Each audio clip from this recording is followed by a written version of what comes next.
Today, I'm going to talk a little bit about the prospects, the near-term prospects for the Sub-Saharan African region. I think it's important to know that, the Sub-Saharan African region has an outlook of more stable but softer growth compared to other emerging markets globally.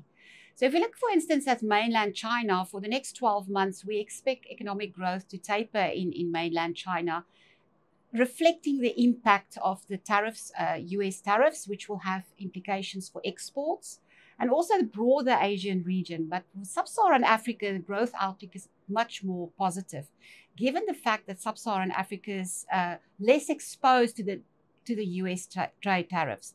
Only 5% of Africa's total exports is going to the US. Furthermore, similar to the rest of the world, we also expect that lower interest rates and lower inflation will support household spending.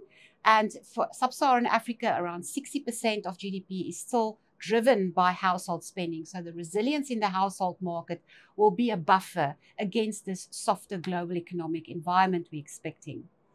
In recent years, we've also seen a diversification in the foreign direct investment partners in Sub-Saharan Africa, which is really a welcome development, moving away from the classical partners such as mainland China, but also including new partners like Singapore, as well as the Gulf states, investing in critical minerals in line with their national policy objectives within these economies.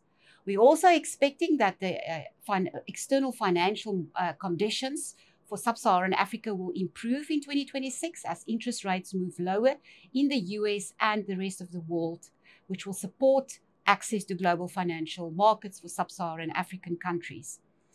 Region experienced rising debt levels, and the spur in the US dollar over the period 2022 to 2024 really complicated debt payments in a large scale. So many countries requested debt relief over that period.